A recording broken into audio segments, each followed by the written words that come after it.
other shows we have for you to enjoy at myclassicradio.net. The Avengers was most certainly not a household name in South Africa prior to the radio series. With no national television service until 1976, the mechanism simply was not present in the country to show television programs to mass audiences. While many other countries reveled in the filmed adventures of John Steed and company, South Africa was not equipped to join in the fun. The series took Britain by storm and made a major impression in the American markets, being that greatest of rarities, a British series given a network transmission slot. However, as a filmed series, rather than a videotaped one, The Avengers was able to gain a modicum of exposure in South Africa through film rentals. Come and listen at myclassicradio.net. Your Coca-Cola bottler presents Claudia, based on the famous play and novels by Rose Franken. Brought to you transcribed Monday through Friday by your friendly neighbor who bottles Coca-Cola. Relax, and while you're listening, refresh yourself.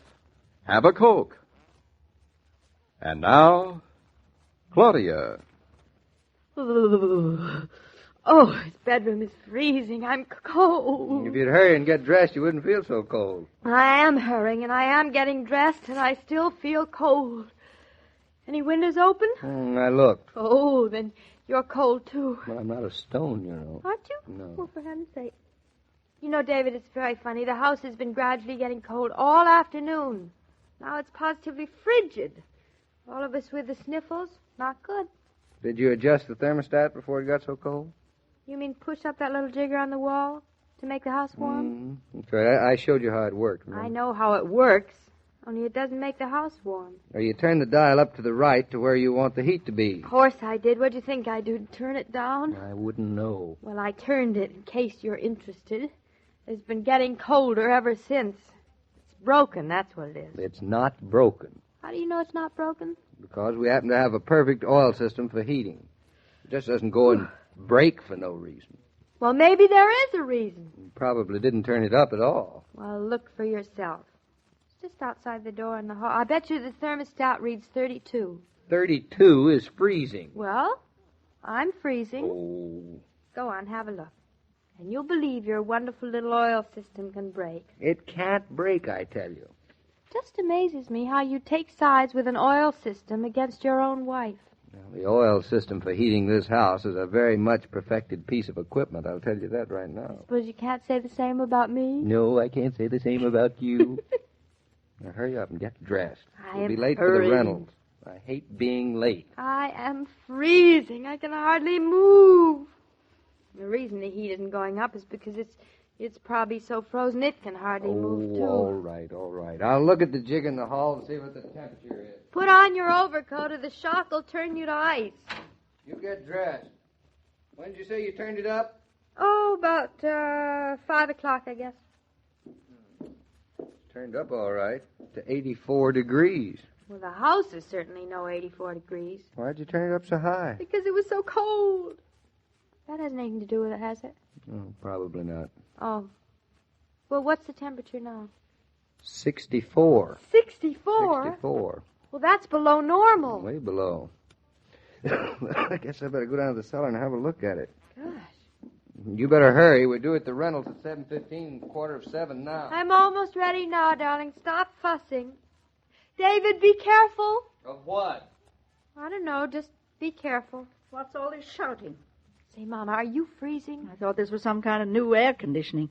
I'm freezing, yes. What's the matter with the house? Did a wall blow down? Well, David's gone down to look at the oil furnace. He says he knows all about it. Well, if he says he does, he probably does. David's that kind of a man. You know you're a wonderful mother-in-law for a son-in-law to have. And as a mother, I'm a total flop. Complete flop? Maybe you're out of oil. Golly, listen to the noises. Oh, it's certainly a luxury to have a husband in the cellar. Who can fix things, I hope. Well, David says it's not broken. He says it's too good a furnace to break. Does that make sense to you? No, but men feel differently about machines than we do. David feels positively human about them. He trusts them more than he does me. That is no small wonder. Aren't you dressed yet? No, Mama was talking. I can't do two things at once. Did you get the furnace fixed? Are we out of oil? No, we're not out of oil. There was nothing to fix. Well, what was the matter, darling? Not a thing. Just had to tighten a little screw that held the little gasket where the pipe led to the chamber. Oh, where enough. Just so the house gets warmer.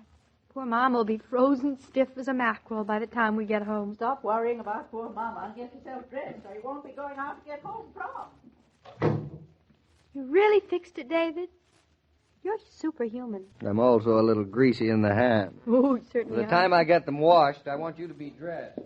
What's the big hurry about my getting dressed for? The big hurry about your getting dressed for is that if you don't hurry, you get sidetracked and we'll be late. What's 5 minutes? Besides, the sidetrack part's the most interesting part of living, I always say. Hey, where's that clean shirt I laid out? Right there on the bed, under my wrap. Really, sometimes I wonder what you think I did before I was married. What you did about what? About getting places on time. You probably never got any place on time before you were married. I suppose every husband thinks that of a wife. I suppose every husband thinks that a wife's life began the day she stepped to the altar. Well, didn't yours?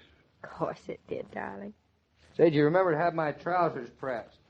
I talk wifely, and he talks trousers pressed. Your trousers pressed was the last thing Bertha did before she and Fritz went out to dinner. Well, for once, I get a little service around here. Oh, you are persecuted, absolutely certainly persecuted.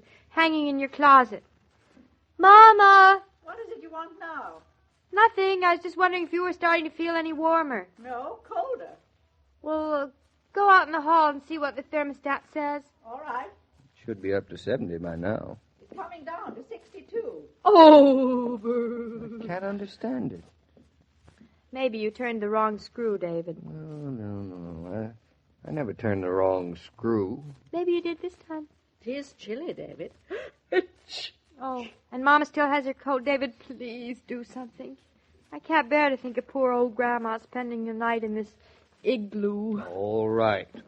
But you women expect miracles in 2 minutes. Not at all. We just expect you to be able to fix things around here. After all, you are an architect. Well, I am pretty good at fixing things. You're miraculous, I darling. dare say I am. Usually he does know what he's doing. You know, David's a very talented husband. He always knows what he's doing. Mama, for heaven's sakes, put on your coat. Leave me alone. Cold will get worse. So will yours. Mine's gone, practically. So is mine. Now leave me alone and get dressed. You must be freezing running around in your slip. I am freezing. Then get dressed. If you keep David waiting, he'll be furious. David's fixing again. Hey, throw me my shoes, would you, Mama? They're under the dresser right by you. That's a beautiful place for your shoes. Do they bother you under the dresser? They wouldn't bother me in the closet where they belong, either. Well, I put them under the dresser this afternoon so I would know where they were tonight. Wouldn't you know where they were in the closet? Might not. Your system fascinates me. Works perfectly for me. Just don't forget the combination. Well, the house will be warm in about 2 minutes. Is that a guarantee? It is a guarantee. Good. Now, let me get the dirt off my hands. Say, I noticed you're not dressed yet. Shoes are on, my hair's combed, which is more than yours is. Say, Mama, where are you going? This happens to be your room, and David wants to get dressed. He's decent. I happen to like my privacy, even if you don't. Say, Mama, let me know when you start feeling warmer. It won't be too soon. Oh. You know, it's a really efficient heating system. Beautifully designed. Simple to work, too. That's good. The best part is that it reacts so quickly. You turn it up. In 2 minutes, it's down 10 degrees. Laugh if you like. You'll see. Oh, I certainly wouldn't want to be an ice cube. Would you? I don't imagine it's so hot being an ice cube. No, it's not so hot being us either. Say, David, what do you think is the matter with that heater? Not a thing. Now, David, stop being sentimental. Something must have been wrong. No, nothing was wrong. Well, it doesn't just go down for nothing. Will you get dressed? Ha! So something was wrong. I'm almost dressed. In spite of my fixing the heater, Though there was nothing wrong with it. I am dressed before you. And you look so handsome. Thank you. Lovely white shirt, lovely Thank you. blue pinstripe suit. Lovely.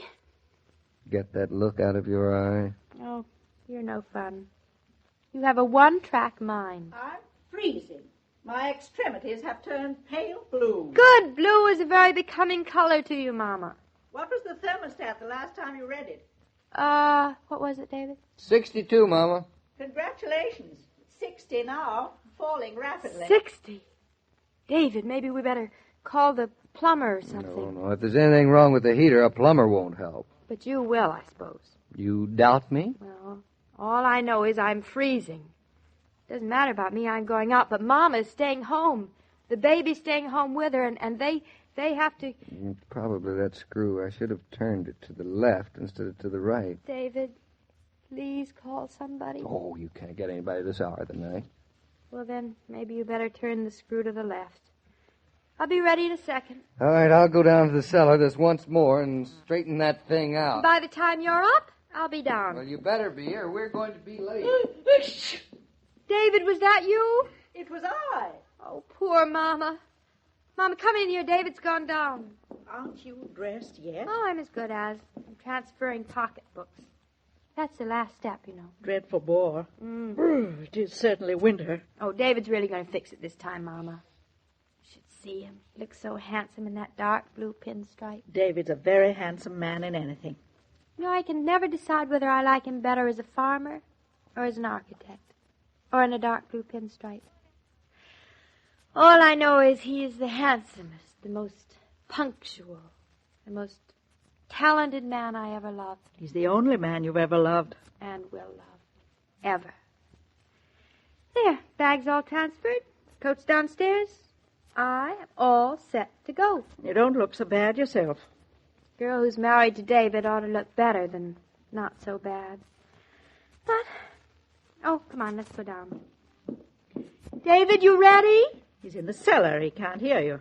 Better hurry. Was that thunder? Sounded more like an explosion to me. Mama, you don't think that... Could be. Come on. David, was that you, darling? David, answer me. I'm fine. Nothing to worry about. Just stand back if you don't want to get filthied up. David, darling, your face, your shirt, your suit. You look like a grease monkey. I told you it wasn't broken. I told you. What wasn't broken? The oil furnace, of course. Nothing was the matter with it at all. Then what was that explosion? Just a spark, or a valve was stuck and took an explosion to clear it out. You thought I couldn't fix it, didn't you? Well, the house will be warm in 2 minutes. Mama, are you thinking what I'm thinking? I am. David, I am all dressed and ready to go. For hours you have been nagging me to hurry, and now you stand around rolling your eyes with pride because... You didn't want Mama to freeze, did you? But we're going to be late for dinner. Women never satisfied. All I have to do is shower and change my clothes. I'll be ready in a few minutes. After all, people don't expect you to be on time, you always say. Honestly, when we're late because of me, it's a crime, but because of a silly oil furnace he fixed that wasn't broken, he's elated. Just count to 10, Claudia. 1, 2, 3... 4, 5, 6, 7, 8... Even after the Christmas rush is over, shopping can involve a lot of wear and tear if you go and go and go without a pause. Fortunately, many stores now have Coca-Cola coolers within easy reach. So it's a simple matter to drop a nickel, get an ice-cold Coke, and shop refreshed. Mr. King, is David almost ready to leave? He'll be down in a minute. Claudia impatient? That is a masterpiece of understatement. She's fit to be tied. Well, tell her they won't be more than 20 minutes late. Only 20 minutes? Good heavens. Well, what's the matter? Claudia's birthday. It's tomorrow. Oh, did you forget? Almost. Perhaps I'd better remind David. Oh, David hasn't forgotten. He's all set for it. That boy. I might have known. Well, I better go and hold my daughter's hand. See you tomorrow, Mr. King. All right, Mrs. Brown. Every day, Monday through Friday, Claudia comes to you transcribed with the best wishes of your friendly neighbor who bottles Coca-Cola. So listen again tomorrow at the same time. And now this is Joe King saying au revoir. And remember, whoever you are, whatever you do, wherever you may be, when you think of refreshment, think of Coca-Cola. For Coca-Cola makes any pause the pause that refreshes. And ice-cold Coca-Cola is everywhere. This broadcast of Claudia was supervised and directed by William Brown Maloney. And now, here's a word from your friendly neighbor who bottles Coca-Cola.